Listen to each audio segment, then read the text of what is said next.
स्वागत है आप सभी का back benchers study point YouTube channel में। मेरा नाम है हर्षवर्धन और आज हम पढ़ेंगे बीए प्रोग्राम सेमेस्टर 2 की हिस्ट्री के कुछ मेन क्वेश्चंस को, जो कि एग्ज़ाम पॉइंट ऑफ व्यू से बहुत ज़्यादा मेन हैं, जो पिछले कई 2-3 सालों से बार बार रिपीट हो रहे हैं। उन क्वेश्चंस को हम पढ़ेंगे। और इससे पहले के जो क्वेश्चन हैं वो पिछली प्लेलिस्ट में आप जाकर देख सकते हैं, डिस्कस हो चुके हैं। तो क्वेश्चन की तरफ बढ़ते हैं। हिस्ट्री है हमारी, हिस्ट्री ऑफ इंडिया C 300 से 1200। क्वेश्चन है, पल्लव कला एवं स्थापत्य की मुख्य विशेषताओं पर प्रकाश डालिए। मतलब जो पल्लव वंशज थे उनके समय की कला और स्थापत्य मूर्तियाँ वगैरह जो उस टाइम बनाया गया था, उनकी भी मुख्य विशेषताओं पर के बारे में यहाँ पर बताना है। तो उत्तर है इसका, पल्लव दक्षिण भारत का राजवंश था। मतलब जो पल्लव थे वो दक्षिण भारत के राजवंश के लोग थे। इस वंश ने तीसरी सदी से 6 सदियों के लंबे समय तक शासन किया। मतलब जो इन्होंने पल्लवों का जो शासन था वो तीसरी सदी से 6 सदियों के लंबे समय तक इन्होंने शासन करा। शुरू हुए वह आज के उत्तरी तमिलनाडु के शासक थे। मतलब ये जो पल्लव थे ये आज के जो तमिलनाडु है उसके शासक थे। उनकी राजधानी जो थी कांचीपुरम थी। 6ठी सदी से एक बड़ी शक्ति बनकर उभरे जो पल्लव थे, और अनेक छोटे शासकों के क्षेत्र में इसका आधिपत्य हो गया, मतलब इनका अधिकार हो गया। उन्होंने अपने विस्तृत क्षेत्र वाले शासन को मदुरई, दक्षिणी तमिलनाडु के पांड्य और चालुक्यों से लगातार युद्ध कर बचाए रखा। लगभग मध्य 8वीं सदी तक उनकी शक्ति क्षीण होने लगी। मतलब 8वीं शताब्दी तक युद्ध करते करते करते उनकी जो शक्ति थी वो कम होने लगी। पल्लव वंश के नरेश कला प्रेमी थे। मतलब जो पल्लव वंश के जो राजा थे वो उनको कला से बहुत प्यार था, आर्ट वगैरह से, मूर्ति वगैरह से। उन्होंने 7वीं सदी से 10वीं सदी तक राज किया। उनकी वास्तुकला के सर्वोत्कृष्ट उदाहरण कांची तथा महाबलीपुरम में पाए जाते हैं। मतलब जो उनकी वास्तुकला के बारे में जैसे पता जो चलता है, उसके उदाहरण जो मिलते हैं कांचीपुरम और महाबलीपुरम में मिलते हैं। कुछ उदाहरण तंजौर प्रदेश तथा पुडुकोट्टई में भी मिलते हैं। तंजौर भी है, वो भी दक्षिणी क्षेत्र में। पुडुकोट्टई भी वहीं कहीं है। मंदिर और मूर्तिकला के क्षेत्र में उनकी अपनी एक विशेष देन है। मतलब मंदिर और मूर्तिकला की जो देन है वो उनकी एक अलग ही देन है। मतलब उनके समय में कुछ अलग ही तरह के मंदिर बनाए जाते थे। उन्होंने चट्टान को काटकर और पत्थर ईंट के भी बड़े विशाल तथा सुंदर मंदिर बनवाए। उन्होंने चट्टानों को काटकर जो पत्थर थे और पत्थर और ईंट के बड़े बड़े विशाल और सुंदर मंदिर बनाए, जो आज भी विद्यमान हैं। मतलब जो आज भी स्थित है, और अपनी श्रेष्ठ शैली एवं शिल्पकला के लिए विश्वविख्यात है। मतलब जो अपनी श्रेष्ठ शैली और शिल्पकला के लिए मतलब शिल्पकला मतलब जो हाथ से नक्काशी वगैरह होती थी उसके लिए विश्व भर में फेमस है। पल्लव कलाकारों ने वास्तुकला को धीरे धीरे काष्ठ कला और कंदरा कला के प्रभाव से मुक्त करना प्रारंभ किया। इस काल की प्रारंभिक कृतियों में चाहे उन्हीं प्रणालियों का अवलंबन किया गया है जिन्हें काष्ठकार की जगह यहाँ पर काश्तकार आया। काश्त जो किसान, और कंदरा कलाकार, कंदरा मतलब हाथ से जो बनाते थे, काश्तकार जो मूर्तियाँ वगैरह बनाते थे। परंतु धीरे धीरे उन प्रणालियों का परित्याग होने लगा। मतलब धीरे धीरे वो जो इनकी जो प्रणाली थी वो ख़त्म होने लगी। पल्लव कला काल में भिन्न भिन्न शैलियों के मंदिरों का निर्माण हुआ। मतलब विभिन्न तरह के मंदिर बनाए गए पल्लव काल में, जिन्हें परस्पर पृथक करने की दृष्टि से 4 वर्गों में विभाजित किया जाता है, तथा जिनका नामकरण 4 विभिन्न पल्लव नरेशों के नाम पर किया गया।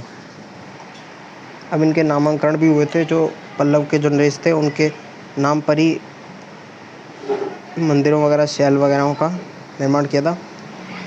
पल्लव कला के एक प्रसिद्ध प्राचीन भारतीय कला है। पल्लव कला जो है भारत की बहुत ही पुरानी और प्रसिद्ध कला है। पल्लव की वास्तुकला के 4 प्रमुख कला की शैलियाँ विकसित हुई। मतलब 4 तरह की इसमें जो शैलियाँ थी वो विकसित हुई वास्तुकला की। पहली महेंद्र वर्मन शैली, दूसरी मामल्ल शैली, तीसरी राजसिंह शैली तथा चौथी अपराजित शैली। महेंद्र वर्मन शैली महेंद्र वर्मन शैली के बारे में पढ़ते हैं। महेंद्र वर्मन शैली का विकास 300 से 634 ईस्वी तक हुआ। इसके अंतर्गत महेंद्र वर्मन प्रथम के शासन में स्तंभ युक्त मंडप बने। मतलब एक तरह से इन्होंने जो महेंद्र वर्मन जो थे सबसे पहले, इनके शासन में स्तंभ युक्त मंडप बने, मतलब पिलर वाले मंडप बनाए जाते थे। ये साधारण हॉल के समान हैं, जिनके पीछे की दीवार में एक कोठरियाँ बनाई गई हैं। मतलब उस टाइम की जो बनाई गई थी महेंद्र वर्मन के टाइम की, तो उसकी वास्तुकला के बारे में बताया गया। हॉल के प्रवेश द्वार स्तंभ पंक्तियों से बनाए गए हैं। मतलब हॉल के पीछे एक दीवार बनाई जाती थी कोठरी सी, और जो स्तंभ बनाया जाता था मंडप, वो पिलरों पर बनाया जाता था और पिलरों की पंक्तियाँ बनाई जाती थी। यह वस्तुएं पहाड़ियों को काट कर बनाई गई हैं, मतलब पत्थरों से बनाई है, इसलिए इन्हें गुहिया मंदिरों की कोटि में रखा जाता है। गुहिया मतलब छुपे हुए। दूसरा पढ़ते हैं महामल्ल शैली। इस शैली का प्रमुख केंद्र मामल्लपुरम था। मामल्लपुरम जगह है, वहाँ पर इसके बारे में ज़्यादा जानकारी मिलती है। मामल्ल शैली के मंडप अपने स्थापत्य के लिए प्रसिद्ध है। स्थापत्य मतलब उनकी जो कलाकारी वगैरह थी उसके लिए ही प्रसिद्ध है।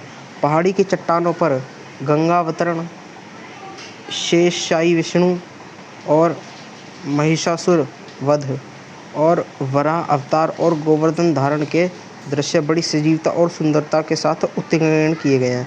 मतलब ये जो इस टाइम की जो गंगा अवतरण और शेषाशी विष्णु, मतलब शेषनाग पे जो विष्णु बैठे हुए हैं, महिषासुर का वध, वराह अवतार और गोवर्धन पर्वत की जो दृश्य वगैरह हैं, वो बड़ी अच्छी तरह से सजीवता और सुंदरता से बनाए गए हैं पत्थरों पे, जो ये पहाड़ियों की चट्टान काट कर लाते थे उस पर।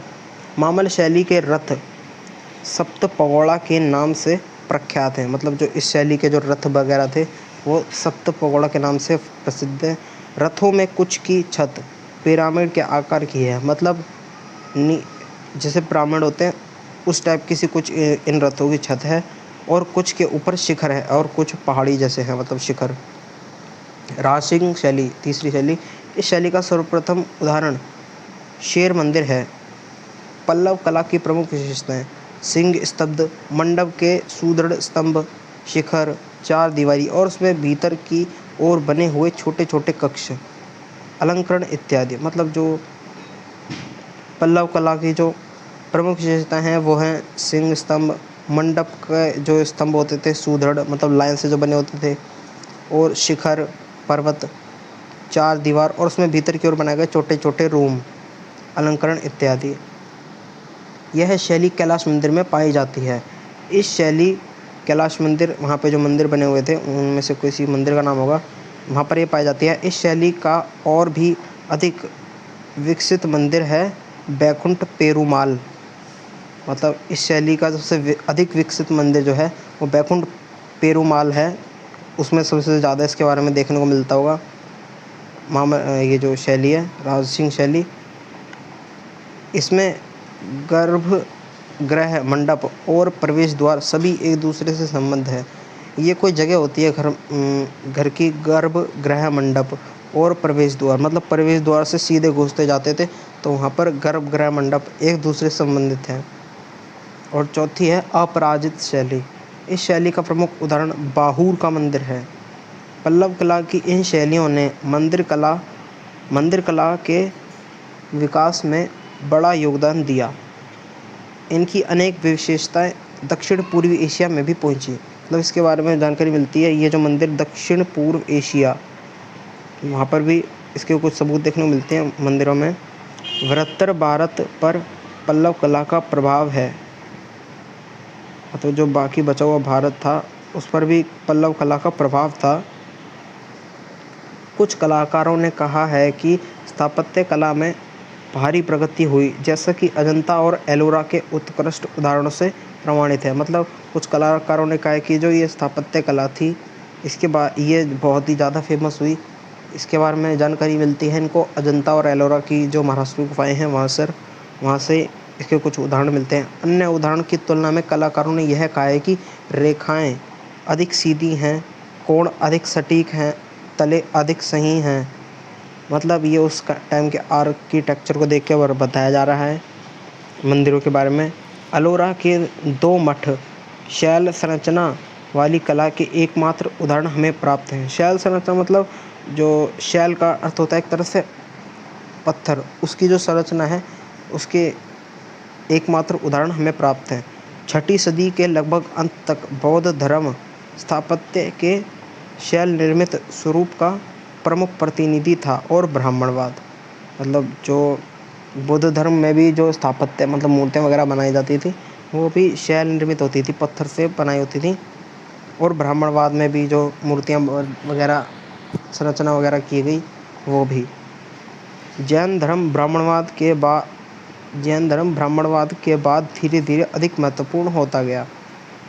प्रस्तर अथवा ईंट से बने स्वतंत्र रूप से खड़े ढांचों के उदाहरण पूर्व काल से ही ज्ञात रहे हैं। मतलब प्रस्तर का मतलब पत्थर, और ईंट से बने जो ढांचे होते थे उनके जो उदाहरण मिल रहे हैं वो पहले से ही मिल रहे हैं, पूर्व काल से ही हमें प्राप्त हैं, ज्ञात हैं।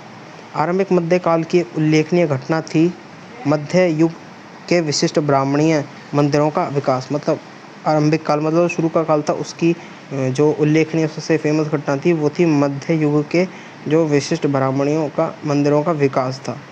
गुप्त काल के गर्भगृहों की सपाट छतों पर शिखर कहा जाने वाला टावर जोड़ा गया। मतलब उस टाइम में जो ब्राह्मण के जो मंदिर वगैरह होते, गुप्त काल के जो गर्भगृह होते थे उनकी जो छतें होती थी वो शिखर की तरह बनी होती थी, उसे टावर से जोड़ा गया। टावर कोई आर्किटेक्चर वगैरह होगा। प्राचीनतम उदाहरण, उससे पुराना उदाहरण जो है कानपुर के निकट भीतरगांव जो कि ईंट से बना होता था, ईंट निर्मित, और झांसी के निकट देवगढ़ तथा बादामी के निकट ऐहोल प्रस्तर निर्मित, प्रस्तर मतलब पत्थर से निर्मित, इसमें मिले हैं। मतलब जो प्राचीनतम उदाहरण, सबसे पुराने जो मंदिर वगैरह मिले हैं वो इस सिस्टम में ये मिले हैं। शेष विशेषताएं, बाकी विशेषताएं धीरे लगभग 740 ईस्वी तक जोड़ी जाती रहीं। मतलब इनको 740 ईस्वी तक धीरे धीरे इकट्ठी हो रही थी। विकास क्रम में एक महत्वपूर्ण चरण था मंडप कहलाने वाला खंभों पर आधारित सभा कक्ष का अंतराल के नाम से ज्ञात ढ्योढ़ी के द्वारा मंदिर के साथ संयोग। मतलब उसमें मंडप के बारे में बताया कि मंडप क्या होता है। मंडप कहलाने वाला खंभों पर आधारित सभा कक्ष जो कि खंभों पर खड़ा होता था, ये जो हमें प्राप्त हुआ है, ये जो मंडप, इसके बारे में कहाँ से पता चला? ढ्योढ़ी के द्वारा मंदिर, ढ्योढ़ी का जो मंदिर होगा वहाँ से इसके बारे में पता चलता है मंडप के बारे में। ये जो होता था मतलब पिलरों पर खड़ा करके एक सभा कक्ष बनता था, इसका जो अंतराल है मतलब समय रहा है, ये ढ्योढ़ी मंदिर से हमें इसके बारे में पता चलता है। अब आते हैं आगे। मूर्ति कला में जो पूरी तरह गोलाकार आयतन पर जोर देने की पुरातन परंपरा कमोबेश चली आ रही है। कमोबेश मतलब पुराने टाइम से चलती आ रही है। मतलब मूर्तियों को जो है कि पूरे अच्छी तरीके से गोल मतलब बढ़िया बनाया जाए, अच्छी शेप देके। मध्यकालीन शैली जिसमें गोलाकार आयतन और चिकनी उत्तल रेखाओं का स्थान सपाट करो और तीखे वक्रों ने ले लिया। मतलब जो उत्तल रेखाएं, मतलब जो उभरी हुई जो रेखाएं होती थी उसकी जगह सपाट करके तीखे वक्र मतलब स्लोप बनाए गए। मतलब जो तीखे वक्र कहते हैं स्लोप को, जो कि ढलान होती है। तीखे मतलब बहुत ही गहरे स्लोप उसने ले ली। उत्तल मतलब पहले से उभरा बनाते थे, फिर उसको सपाट किया, फिर उसको धीरे धीरे तीखा वक्र देने लग गए, लीन स्लोप देने लग गए। सारनाथ में धामेक स्तूप पर 6ठी सदी की चित्रावलरी से ज्ञात होता है। मतलब इसके बारे में जो पता चलता है वो सारनाथ में धामेक स्तूप है जो कि 6ठी सदी में इस पर चित्रकारी करी गई थी। चित्रकारी काश्तकार शिल्पकारों ने जो करी थी उसके बारे में पता चलता है। यह शैली इसके बाद की अवधि तक स्वतंत्र खप नहीं ले सकी और उसके बाद भी यह कुछ क्षेत्रों तक ही सीमित रही। मतलब ये जो मूर्ति कला थी ये ज़्यादा टाइम तक नहीं चली। इसके बाद तक मतलब 7वीं जो 6ठी शताब्दी की जो चित्रावलरी मतलब चित्रकारी थी, उसके बाद का जो टाइम था वहाँ तक ये नहीं चल सकी वहीं तक ये सीमित रही। इस काल के आरंभ में चित्रकला तक पूरी तरह विकसित हो चुकी थी। मतलब ये इस काल का जो शुरुआत हुई थी तो चित्रकला जो थी वो पूरी तरह से विकसित हो गई थी, फेमस हो गई थी, सब चित्रकारी करने लगे थे। और कश्मीर का एक समकालीन ग्रंथ विष्णु धर्मोत्तर पुराण, उस टाइम का ये एक ग्रंथ होगा विष्णु धर्मोत्तर पुराण, इसके विविध पक्षों का विस्तृत विवरण प्रस्तुत करता है। मतलब इस ग्रंथ में जो है चित्रकला के बारे में पूरी तरह से लिखा हुआ है। उस काल में निजी आवासों, शाही महिलाओं और धार्मिक स्थानों की दीवार और छतों पर विभिन्न प्रकार की चित्रकारियों के साथ साथ वस्त्रों पर खींची गई तस्वीरों की लोकप्रिय पोर्टेबल गैलरी भी होती थी। तब इतनी सारी चीज़ों का वर्णन होता था। उस काल में निजी आवास मतलब जो वहाँ के निजी लोग होते थे, रहते थे, जो शाही महिला और धार्मिक स्थान, उनकी दीवारों और छतों पर विभिन्न प्रकार की चित्रकारी करी जाती थी। उसके बारे में भी एक लोकप्रिय जो पोर्टेबल गैलरी भी होती थी। मतलब इसका मतलब बारे में एक तरह से गैलरी बनाई होती थी जहाँ पर इन सब चीज़ों का वर्णन होता था। सबसे सुरक्षित नमूना है मध्य प्रदेश में बाघ और अजंता और बादामी की गुफाएं। अजंता एलोरा और बादामी की बौद्ध की गुफाएं, जो कि शैल निर्मित बड़े कमरे, शैल में मतलब पत्थरों से निर्मित। तमिलनाडु में सितनवासल तमिलनाडु में 7वीं सदी का शैल निर्मित जैन मंदिर, और कांचीपुरम में 7वीं सदी का शिव कैलाशनाथ मंदिर, वहाँ पे चित्रकला के बारे में बताया गया। पल्लव वास्तुकला की प्रमुख विशेषताएं हैं सिंह स्तंभ, चाहर दीवारी शिखर, मंडप के सुदृढ़ स्तंभ, भीतर बने छोटे छोटे कमरे, मूर्तियाँ तथा अन्य उपकरणों से सजावट आदि। ये सभी विशेषताएं कांची के कैलाश के मंदिर में दिखाई देती हैं। इसी शैली मतलब राजसिंह शैली का सबसे परिपक्व और प्रौढ़ उदाहरण बैकुंठ पेरुमाल का मंदिर है। यह भी ऊपर भी डिस्कस किया गया था। बैकुंठ पेरुमाल का मंदिर यह कांची के कैलाश मंदिर से बड़ा है और इसके मुख्य मार्ग मठ, द्वार, मंडप तथा देवालय पृथक भवन के रूप में नहीं है, बल्कि उनको एक भली भांति जुड़े हुए ढांचे में एक साथ मिलाकर रखा गया है। प्रस्तर स्थापत्य के दो प्रमुख थे। मतलब प्रस्तर पत्थर की जो स्थापना वगैरह थी, मूर्तियाँ वगैरह, वो दो तरह से प्रमुख थी, शैल निर्मित और संरचनात्मक। मतलब डिज़ाइन वगैरह बना के और शैल वगैरह से बना के। शैल स्थापत्य से शैल से वास्तुशिल्प और निर्माण का बोध होता है। यह शैल निर्मित मंदिर और मठ आमतौर पर पहाड़ियों और खड़ी चट्टानों में कृत्रिम गुफाओं जैसे प्रतीत होते हैं। यह संरचनात्मक स्थापत्य जो प्रसादित प्रस्तर अथवा ईंट से बने सीधे खड़े ढांचे के द्योतक हैं। द्योतक मतलब चिन्ह हैं। कभी कभी यह दोनों रूप एक साथ जुड़ जाते थे, लेकिन आमतौर पर वे पृथक ही होते थे। शैल स्थापत्य जो अपनी लंबी कालावधि में वास्तव में अखिल दक्षिण एशिया की परिघटना थी। इसका आरंभ मौर्य काल में हुआ, लेकिन इसका सर्वाधिक सक्रिय दौर अजंता और एलोरा से आरंभ होकर लगभग 5वीं सदी के अंत तक रहा।